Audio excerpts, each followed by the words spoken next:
دوسری جو قرآن کریم کی آیت میں نے آپ کے سامنے تلاوت کی وہ آیت ہے صدقہ کے حوالے سے۔ صدقہ اللہ رب العالمین کی طرف سے بندوں کے لیے ایک بہترین عبادت ہے، ایک ایسی بہترین عبادت کے احادیث میں صدقہ کی بے انتہا فضیلتیں اور برکتیں آئی۔ آگے چل کر ہم اس کو بیان کریں گے کہ وہ کیا برکتیں اور کیا فضیلتیں ہیں کہ انسان اللہ کی جانب بالکل متوجہ ہو جاتا ہے کہ اس قدر بہترین عبادت اللہ رب العالمین نے ہمارے لیے رکھی ہے۔ قرآن کریم کی آیات سے بات پتہ چلتی ہے، اللہ رب العالمین فرماتا ہے کہ مثل الذین ينفقون اموالهم، وہ لوگ کہ جو اللہ رب العالمین کی راہ پہ فی سبیل اللہ، اللہ کے راستے میں خرچ کرتے، اپنا مال خرچ کرتے، اپنا پیسہ، اپنا روپیہ خرچ کرتے۔ مثل الذین ينفقون اموالهم فی سبیل اللہ کمثل حبۃ، ان کی مثال ایسی ہے کہ ایک معمولی سا چھوٹا سا دانہ ہے، کمثل حبۃ انبتت، اس دانے کو انہوں نے زمین کے اندر اگا دیا، زمین کے اندر ڈال دیا۔ انبتت سبع سنابل، تو اس دانے کے ذریعے اس کی 7 بالیاں نکل آئی، اس کی کوپل نکلی، پھر اس کی بالیاں نکلی، وہ بڑا اور 7 بالیاں نکل آئی۔ فی کل سنبلۃ 100 حبۃ، اور ہر بالی کے اندر 100 دانے موجود ہیں۔ یعنی ایک شخص نے 1 روپیہ صدقہ کیا، اس 1 روپیہ صدقہ کے نتیجے میں اللہ رب العالمین جو ثواب عطا کریں گے اور اس کی جو برکت عطا کریں گے یا اس کے اندر جو اضافہ کریں گے، وہ اضافہ اتنا ہوگا کہ 1 کے بدلے اس کو 700 گنا دیا جا رہا ہے۔ ایک دانہ اس نے اگایا، 7 کوپلیں نکلی، ہر کوپل کے اندر 100 دانے موجود ہیں، گویا کہ 700 گنا بڑھا چڑھا کر 1 روپیے کا ثواب اللہ رب العالمین عطا کر رہے ہیں۔ اور ایک مقام پر اللہ رب العالمین نے فرمایا کہ قل انفقوا مما رزقناکم، کہ نبی کریم صلی اللہ علیہ وسلم لوگوں سے کہہ دیجئے کہ خرچ کرو۔ کیا خرچ کرو؟ مما رزقناکم، جو اللہ رب العالمین نے تمہیں مال و دولت دی ہے اس کو خرچ کرو۔ من قبل ان یأتی احدکم الموت، اس سے پہلے کہ کسی شخص کو موت طاری ہو جائے، وہ مرنے سے پہلے اپنا مال جو ہے وہ صدقہ کرے، خرچ کرے، اللہ کی حضور، اللہ کی بارگاہ میں، اللہ رب العالمین کے راستے میں خرچ کرے۔ اور اس لیے خرچ کرے کہ انفقوا مما رزقناکم من قبل ان یأتی احدکم الموت فیقول رب لولا اخرتنی الی اجل قریب فاصدق واکن من الصالحین۔ فرمایا کہ جب کسی شخص کا انتقال ہو جائے گا، وہ اس دنیا سے چلا جائے گا، تو وہ اللہ رب العالمین سے کہے گا، درخواست کرے گا کہ فیقول ربی لولا اخرتنی الی اجل قریب، کہ اللہ مجھے دوبارہ سے دنیا کے اندر بھیج دے کچھ مختصر سی مدت کے لیے۔ اللہ پوچھے گا کہ کیوں مختصر سی مدت کے لیے دوبارہ سے دنیا کے اندر جانا چاہتے ہو؟ تو وہ جواب میں کہے گا فاصدق واکن من الصالحین، تاکہ میں دنیا میں جانے کے بعد جو تو نے مجھے مال عطا کیا اس مال سے میں صدقہ کروں اور میں نیک لوگوں کی صف کے اندر شامل ہو جاؤں۔ یعنی جب قیامت کے دن انسان دیکھے گا کہ جو صدقہ کرنے والے ہیں ان کو بلند درجات دیے جا رہے ہیں، جنتوں کے اندر ان کو اعلیٰ مقام پر فائز کیا جا رہا ہے، تو اس کے دل کے اندر یہ خواہش آئے گی کہ اللہ مجھے دوبارہ سے دنیا کے اندر بھیجے، جو مال مجھے دیا گیا تھا میں نے وہ خرچ نہیں کیا، میں اسے خرچ کروں اور پھر میں بھی اسی مقام پر، اسی مرتبے پر، اسی درجے کے اوپر فائز ہو جاؤں کہ جس درجے پر یہ دیگر جنتی صدقہ کرنے کے نتیجے میں فائز ہوئے۔ لہذا اللہ کے حضور صدقہ کرنا، اللہ کی بارگاہ میں فی سبیل اللہ صدقہ کرنا، اس کا اہتمام کیجیے۔ قرآن کریم میں اللہ رب العالمین نے فرمایا کہ لن تنالوا البر حتی تنفقوا مما تحبون، ہرگز تمہاری کوئی نیکی قابل قبول نہیں ہو سکتی، اس وقت تک قابل قبول نہیں ہوگی حتی تنفقوا مما تحبون، یہاں تک کہ تم اللہ کی راہ میں وہ چیز خرچ کرو جس سے تم محبت کرتے ہو، مما تحبون، جسے تم پسند کرتے ہو، جس سے تم محبت کرتے ہو، اس چیز کو اگر تم اللہ کی راہ میں خرچ کرو گے تو تمہاری نیکی قابل قبول ہوگی۔ یعنی قرآنی آیات سے بات پتہ چلتی ہے کہ صدقہ اس قدر اہمیت کی حامل عبادت ہے کہ بندہ اگر صدقہ نہ کرے تو اس کا ایمان ہی قابل قبول نہیں ہوگا، اس کی نیکیاں ہی قابل قبول نہیں ہوگی۔ اس قدر لازم اور ملزوم اللہ رب العالمین نے صدقے کو قرار دیا ہے۔ لہذا صدقے کا اہتمام کرنا اور پھر زکوٰۃ کا بھی اہتمام کرنا، زکوٰۃ کی ادائیگی کا اہتمام کرنا، یہ بھی انتہائی ضروری ہے۔ اور یہ زکوٰۃ نبی کریم صلی اللہ علیہ وسلم نے فرمایا کہ جو زکوٰۃ ہے یہ اس لیے نہیں ہے کہ مال کے اندر کمی ہو جائے، بلکہ زکوٰۃ تو اس لیے ہے کہ مال کے اندر برکت پیدا ہو جائے۔ مال کے اندر یہ جو بے برکتی آتی ہے یہ زکوٰۃ نہ دینے کی وجہ سے آتی ہے۔ ہم سمجھتے ہیں کہ زکوٰۃ دیں گے، اللہ کی راہ میں خرچ کریں گے تو ہمارا مال کم ہو جائے گا، نہیں۔ نبی کریم صلی اللہ علیہ وسلم کی احادیث کے مطابق مال اس کے نتیجے میں بڑھتا ہے، مال کا اضافہ ہوتا ہے، زندگی کے اندر بھی برکتیں آتی ہے، رزق کی تنگی یہ بھی دور ہو جاتی ہے اور رزق کے اندر اضافہ ہو جاتا ہے۔ اور پھر اس صدقے کے جو بہترین مصارف ہیں، کہ جن لوگوں کو صدقہ دیا جائے ان مصارف میں سے بہترین مصرف،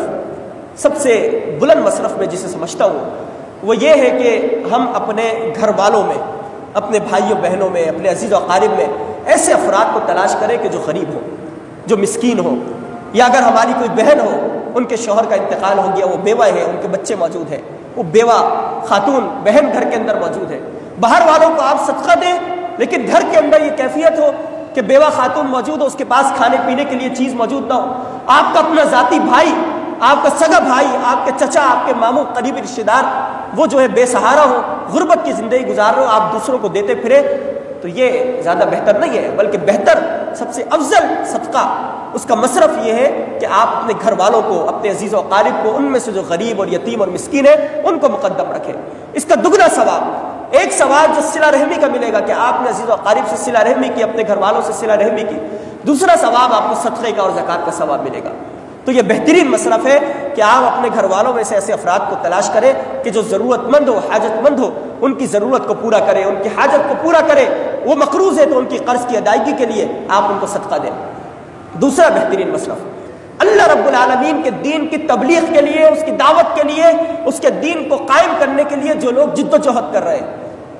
آپ ان کے ساتھ تعاون کریں، ان کو صدقہ دیں،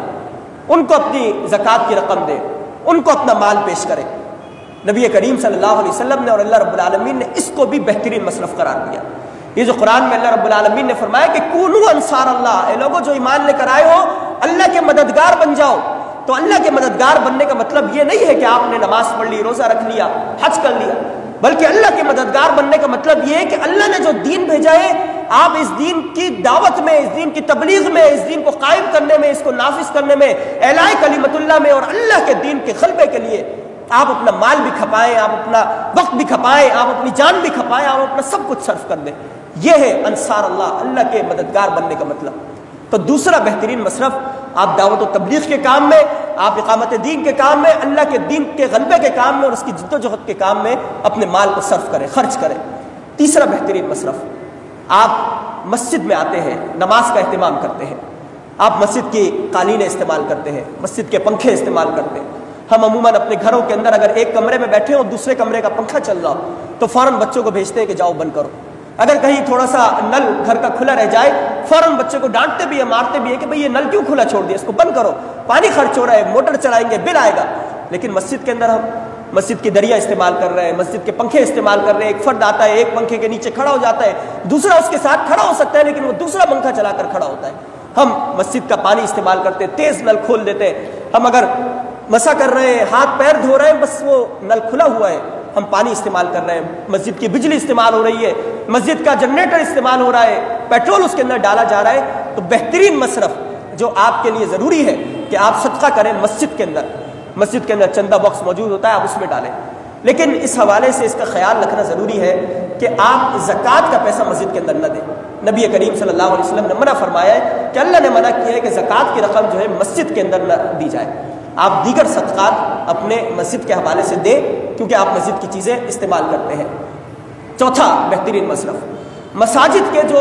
امام ہیں، مساجد کے جو مؤذنین ہیں، آپ ان کو جو ہے اپنا مال دیں، ان پر صدقہ خیرات کریں، ان کو جو ہے ترجیحی بنیادوں پر آپ ان کو اپنی زکوٰۃ کی رقم، ان کو اپنے صدقات کی رقم دیں، کیونکہ مساجد کے جو ائمہ ہوتے ہیں ان کی تنخواہیں بہت کم ہوتی ہیں۔ بالخصوص اکثر ہمارے ملک کی جو مساجد ہیں، اکثر مساجد، ان مساجد کے جو کمیٹی کے جو ذمہ دار ہوتے ہیں نا، یہ دیگر چیزوں کے اوپر تو بہت زیادہ پیسہ خرچ کرتے ہیں۔ میں یہ نہیں کہتا کہ ہماری کمیٹی والے بھی ایسے، الحمدللہ ایسا نہیں ہے، اکثر مساجد ایسی ہوتی ہیں کہ دیگر چیزوں کے اوپر تو خرچ کریں گے، مسجد کو عالیشان انداز سے تعمیر کریں گے بہت بہترین انداز سے، لیکن امام اور مؤذنین کی تنخواہیں بالکل نامناسب سی تنخواہیں ہوتی ہیں۔ مجھے 4 سال پہلے کی بات ہے، ایک صاحب نے بلایا، مسجد کی کمیٹی کے صدر تھے، انہوں نے کہا کہ ہم آپ کو امام رکھنا چاہتے ہیں۔ میں نے کہا کہ ٹھیک ہے، آپ کام کیا لیں گے؟ بھائی آپ خطبہ بھی دیں گے، آپ نماز بھی پڑھائیں گے، آپ جو ہے کبھی کبھی مؤذن صاحب کے ساتھ مل کر جمعے میں اور دیگر نمازوں میں صفائی ستھرائی کا بھی مسجد کی خیال رکھیں گے۔ میں نے پوچھا کہ بھائی تنخواہ کتنی دیں گے؟ کہا کہ 6000 روپے ہم آپ کو تنخواہ دیں گے۔ یعنی وہ ایک شخص ہے کہ جو عالم دین ہے، مفتی ہے، وہ علم حاصل کر رہا ہے، اپنی پوری زندگی قرآن و سنت کے مطابق گزار رہا ہے، اور جب کام لینے کی باری آتی ہے تو بے انتہا کام لیتے ہیں، اور جب خرچ کرنے کی باری آئے 6000 10,000 12,000 یہ تنخواہیں ہوتی ہیں۔ تو بہترین مصرف میں سے ایک یہ بھی مصرف ہے کہ آپ مسجد کے امام، مسجد کے مؤذن اور مسجد کے خادمین کو آپ تنخواہیں دیں۔ مسجد کے خادمین سے بھی بے انتہا کام لیا جاتا ہے۔ اکثر کمیٹی کے ذمہ داران مسجد کے اندر آتے ہیں تو انگلی لگا کر دیکھتے ہیں فرش کے اوپر کہ دیکھو یہ دھول نظر آ رہی ہے، تم نے صحیح سے صفائی نہیں کی۔ یہ جو ہماری مسجد کی کمیٹی ہے، غوثیہ مسجد کی کمیٹی بالخصوص، اس میں جو افراد ہیں، میں یہ کہتا ہوں کہ یہ گویا کہ اللہ کے ولی ہیں ایک طور پر، ہمارے نجم بھائی ہیں۔ تراویح کے لیے مسجد کے اندر داخل ہو، ہاتھ میں پوچا ہے، پیشانی سے پسینہ ٹپک رہا ہے اور صفائی ستھرائی کے اندر مصروف ہے۔ تراویح ختم ہوتی ہے، دوبارہ سے دریوں کو لے کر دھونے میں مشغول ہو جاتے ہیں، صفائی ستھرائی میں مشغول ہو جاتے ہیں، اپنے گھر والوں کی اور اپنے دیگر معاملات کو چھوڑ کر وہ مسجد کی خدمت کے اندر مصروف ہے۔ ایسے بھی مسجد میں اس کی کمیٹی کے اندر افراد موجود ہوتے ہیں جو خیال رکھنے والے، عزت کرنے والے، محبت کرنے والے ہوتے ہیں، لیکن اکثر مساجد کی کمیٹی کا یہ حال ہے کہ امام اور مؤذن ان کا کوئی پرسان حال نہیں ہوتا۔ بیچاروں کی 10، 12، 15 ہزار تنخواہ ہوتی ہے، اس کے علاوہ کوئی اور کام بھی نہیں کر سکتے، وہ یوں ختم ہوتی ہے کہ پتہ بھی نہیں چلتا۔ بہترین مصرف ہے کہ آپ مساجد کے ائمہ اور مساجد کے مؤذنین پر خرچ کریں۔ تو یہ چند مصارف ہیں جو میں نے آپ کو بیان کیے۔ اب صدقہ کی جو برکتیں ہیں، اس کی جو فضیلتیں ہیں، احادیث کے اندر جو بیان کی گئی ہے، نبی کریم صلی اللہ علیہ وسلم نے فرمایا، خدا کی قسم کھا کر فرمایا، یعنی ایک تو رسول اللہ کے الفاظ ہیں، وہ جھوٹے نہیں ہو سکتے، بالکل اس میں شائبہ ہی نہیں ہو سکتا کہ جھوٹ کے الفاظ ہو سکتے ہو۔ اور پھر اللہ کی قسم کھا کر نبی کریم صلی اللہ علیہ وسلم یہ بات کہہ رہے ہیں کہ خدا کی قسم، جو شخص اللہ کی راہ میں خرچ کرتا ہے، فی سبیل اللہ لوگوں کو دیتا ہے، تو اس کا مال گھٹتا نہیں ہے بلکہ اس کا مال بڑھتا ہے، اس کے مال کے اندر اضافہ ہوتا ہے۔ آپ ایک مرتبہ تجربہ کر کے دیکھیں، آپ اللہ کے حضور دیں، آپ کے مال کے اندر اضافہ ہوگا، اس کے اندر بڑھوتری ہوگی، اس کے اندر کمی کے بجائے بے شمار اللہ رب العالمین اس کے اندر اضافہ فرما دیں گے۔ نبی کریم صلی اللہ علیہ وسلم نے یہ بات بھی ارشاد فرمائی کہ یہ جو امراض آتے ہیں، انسانی جسمانی امراض، ان امراض سے شفا کے لیے صدقہ بہترین ذریعہ ہے۔ اب صدقے کے ذریعے جو ہے اپنی جسمانی امراض کا علاج کیا کرو۔ کچھ واقعات میں آتا ہے، یہ ایک دو واقعات میں آپ کے سامنے بیان کروں کہ ایک شخص تھا، اس کی والدہ بہت زیادہ بیمار تھی اور اس قدر بیمار تھی کہ وہ ہوش میں ہی نہیں آ رہی تھی۔ گزشتہ 2 دن گزر چکے، وہ ہاسپٹل میں ایک روم کے اندر موجود ہے اور ان کو ہوش ہی نہیں آ رہا۔ تو وہ ہاسپٹل سے باہر نکلتا ہے کسی مقام پر، اپنے گھر پر یا کسی اور جگہ پر جانے کے لیے۔ راستے میں وہ کار میں بیٹھ کر جا رہا ہوتا ہے، دیکھتا ہے کہ اس کے سامنے ایک بلی آتی ہے اور بلی اس کی ٹانگ ٹوٹی ہوئی ہے اور وہ چیخ و پکار کر رہی ہے۔ وہ رکتا ہے، ٹھہرتا ہے، بلی کے سامنے جاتا ہے اور پھر اس کو دکان سے خرید کر کچھ دودھ جو ہے وہ اس بلی کے سامنے رکھ دیتا ہے، پیش کرتا ہے۔ وہ پھر اپنے گھر جاتا ہے، واپس آتا ہے، واپس آنے کے بعد دوبارہ سے ہاسپٹل میں جاتا ہے تو ڈاکٹر کہتا ہے کہ ہم نے آپ کی والدہ کو دوسرے کمرے کے اندر منتقل کر دیا۔ اب وہ پریشانی کی کیفیت میں ہے کہ میری والدہ تو 2 دن سے ہوش میں نہیں تھی، کہیں ایسا تو نہیں کہ اللہ کو پیاری ہو گئی، دوسرے کمرے کے اندر ان کو منتقل کر دیا گیا۔ وہ پوچھتا ہے کہ ڈاکٹر صاحب کیا معاملہ ہے، کیوں منتقل کر دیا گیا؟ وہ کہتے ہیں کہ جاؤ خود دیکھ لو۔ وہ ڈرتے ہوئے جاتا ہے اپنی والدہ کے پاس، دیکھتا ہے کہ ان کو ہوش آیا ہوا ہے۔ والدہ ان سے گفتگو کر رہی ہے، کہہ رہی ہے کہ بیٹا میں ہوش میں آ گئی ہوں اور اللہ رب العالمین نے مجھے شفا عطا کی ہے۔ بیٹا پوچھتا ہے کہ اماں آپ کو کس طریقے سے شفا عطا ہوئی؟ تو وہ کہتی ہے کہ میں نے خواب میں دیکھا کہ ایک بھوکی بلی ہے اور وہ میرے لیے دعائیں کر رہی ہے، اور جیسے ہی اس نے میرے لیے دعا کی فوراً میری آنکھیں کھل گئی اور میں ہوش میں آ گئی۔ یعنی یہ صدقہ بیماریوں کو ٹالنے کا ذریعہ ہے، بیماریاں اس سے ختم ہو جاتی ہے۔ ایک شخص ہے کینسر کے اندر مبتلا ہے، ڈاکٹر کے پاس جاتا ہے، ڈاکٹر کہتا ہے کہ آخری سٹیج ہے، تم بچ نہیں سکتے، جاؤ اپنے گھر والوں سے اور اپنے بیوی بچوں سے ملاقات کر کے آخری ملاقات کر کے آؤ۔ وہ گھر کی طرف جا رہا ہوتا ہے، قصائی کی دکان پر رکتا ہے، سوچتا ہے کہ کچھ گوشت لے کر گھر پہ جاؤں تاکہ کوئی گھر والوں کو بہترین کھانا پکا کر اور تیار کر کے دیا جائے۔ وہ اس قصاب کی دکان پہ یا گوشت لینے کے لیے پہنچتا ہے، دیکھتا ہے کہ ایک عورت کھڑی ہے، وہ گوشت کو چن رہی ہے، جگہ جگہ سے قصائی گوشت پھینکتا ہے، اس کو چنتی ہے۔ وہ پوچھتا ہے کہ اماں جان کیا معاملہ ہے، آپ اس طریقے سے کیوں گوشت اکٹھا کر رہی ہے؟ تو وہ خاتون جواب میں کہتی ہے کہ میں انتہائی غریب ہوں، میرے پاس کھانے پینے کے لیے پیسہ نہیں ہوتا، میں سال میں صرف 2 مرتبہ اپنے بچوں کو گوشت کھلاتی ہوں اور وہ بھی اس طریقے سے چن چن کر۔ وہ فوراً جو ہے اس قصاب سے کہتا ہے کہ یہ خاتون جب بھی تمہارے پاس آئے اس کو گوشت دیا کرنا، اور یہ پیسے لو۔ وہ ان کو پہلے ہی پیسے دے دیتا ہے کہ جب بھی آئے ان کو گوشت دیتے رہنا۔ وہ گھر پہ جاتا ہے، اپنے بیوی بچوں سے ملتا ہے، دوبارہ سے ہاسپٹل جاتا ہے۔ ہاسپٹل جا کر جب ڈاکٹر اس کو چیک کرتے ہیں تو کہتے ہیں کہ تم جو ہے تھوڑے دنوں کے بعد آئے ہو، کیا تم نے کہیں اور بھی علاج کروایا؟ ڈاکٹر کو وہ کہتا ہے کہ نہیں، میں نے کہیں اور علاج نہیں کروایا۔ کہتے ہیں کہ تم نے کوئی دوا وغیرہ کھائی؟ کہا کہ نہیں، میں نے کوئی دوائی نہیں کھائی۔ کہا کہ تمہارے جسم کے اندر کینسر کا مرض بالکل ختم ہو چکا ہے، بالکل موجود نہیں ہے۔ یہ صدقہ یہ جسمانی بیماریوں کو ختم کرنے کا، یہ عقل کی بیماریوں کو ختم کرنے کا، یہ دل کی اور قلبی بیماریوں کو ختم کرنے کا بھی ذریعہ ہے۔ ایک صحابی نبی کریم صلی اللہ علیہ وسلم کے پاس آتے ہیں، کہتے ہیں کہ یا رسول اللہ میرا دل سخت ہو چکا ہے، میری آنکھوں سے آنسو جاری نہیں ہوتے، اللہ کا خوف میرے دل کے اندر نہیں آتا، کیا کروں؟ نبی کریم صلی اللہ علیہ وسلم نے فرمایا کہ صدقہ کرو۔ صحابی کہتے ہیں کہ میں نے صدقہ کیا تو اس کے نتیجے میں اللہ رب العالمین نے میرے دل سے وہ کیفیت ختم فرما دی اور میرا دل نرم پڑ گیا، پتھر کی طرح سخت دل وہ نرم پڑ گیا اور اس کے اندر اللہ کا خوف پیدا ہو گیا۔ یہ صدقہ بہترین عبادت۔ نبی کریم صلی اللہ علیہ وسلم نے فرمایا، حضرت بلال رضی اللہ تعالیٰ عنہ کو، یہ بلال اللہ رب العالمین کے حضور صدقہ کرو، خیرات کرو، اور رب کے خزانوں کے اندر کوئی کمی نہیں آئے گی کہ رب تمہیں خزانے پیش کرے۔ اور ایک روایت میں نبی کریم صلی اللہ علیہ وسلم نے فرمایا کہ وہ رب کائنات جو ہے اس قدر عظیم رب ہے کہ اگر وہ پوری دنیا کے لوگوں کو، پوری کائنات کے لوگوں کو اکٹھا کر کے ایک میدان کے اندر جمع کر دے اور وہ لوگوں کے اوپر خرچ کرنا شروع کر دے، خرچ کرتا رہے، انتہائی زیادہ خرچ کرے، تو اللہ کے خزانوں میں اتنی بھی کمی نہیں آتی کہ آپ ایک سوئی جو ہے وہ پانی کے اندر ڈبائے اور اس کو اٹھائے تو ایک قطرہ جو اس کے اندر سے ٹپک رہا ہوگا، اتنا بھی اللہ کے خزانوں کے اندر کمی نہیں آئے گی۔ پھر نبی کریم صلی اللہ علیہ وسلم نے ایک روایت میں یہ بھی بیان فرمایا کہ اللہ کے حضور خرچ کرو تو اللہ رب العالمین تم پر خرچ کرے گا، یعنی ایک مقابلے کی کیفیت ہے، تم خرچ کرو گے اللہ تم پر خرچ کرے گا، تم خرچ کرو گے اللہ خرچ کرے گا، بالآخر معاملہ آئے گا کہ تمہارا مال تو ختم ہو جائے گا لیکن اللہ کا مال جو ہے وہ ختم نہیں ہوگا، اللہ خرچ کرتا چلا جائے گا تم پر۔ اور ایک روایت میں نبی کریم صلی اللہ علیہ وسلم نے فرمایا کہ جو شخص ایک کھجور اللہ رب العالمین کی بارگاہ میں اللہ کی رضا کے لیے خرچ کرتا ہے، صرف ایک کھجور کا معمولی سا ٹکڑا اللہ کو راضی کرنے کے لیے خرچ کرتا ہے، تو اللہ رب العالمین اس کھجور کے ٹکڑے کو محفوظ رکھتا ہے اور اس کو پالتا ہے۔ حدیث کے الفاظ ہے کہ اللہ اس کو پالتا ہے، اتنا زیادہ پالتا ہے، اتنا زیادہ پالتا ہے کہ وہ ایک پہاڑ کی سی شکل اختیار کر لیتا ہے، اس کے اعمال کے اندر پہاڑ کے برابر اضافہ ہو جاتا ہے۔ تو اگر کوئی شخص بے انتہا صدقہ کرے تو آپ سوچیں کہ کتنے پہاڑوں کے برابر اس کے اعمال کے اندر اضافہ ہو جائے۔ نبی کریم صلی اللہ علیہ وسلم نے فرمایا کہ صدقہ یہ جہنم کی آگ کو ٹھنڈا کرتا ہے، یہ غصے کو ٹھنڈا کرتا ہے، یہ اللہ رب العالمین کے غضب سے محفوظ رکھتا ہے۔ قیامت کے دن جو اللہ رب العالمین کا سایہ لوگوں کو نصیب ہوگا ان میں سے ایک شخص وہ بھی ہوگا کہ جو دنیا کے اندر اللہ کے حضور صدقہ کرتا تھا اس انداز سے کہ سیدھے ہاتھ سے صدقہ کرتا تو اس کے الٹے ہاتھ کو معلوم نہیں ہوتا کہ وہ صدقہ کر رہا ہے۔ لہذا صدقے کا خصوصی طور پر اہتمام کریں،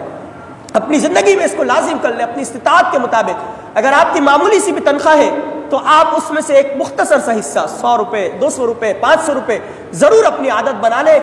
کہ آپ اس کو صدقہ کریں گے۔ بڑی بیماریاں جو ہیں آپ ان بیماریوں سے انشاءاللہ ضرور محفوظ ہو جائیں گے۔ آپ اس نسخے کو آزما کر دیکھیں۔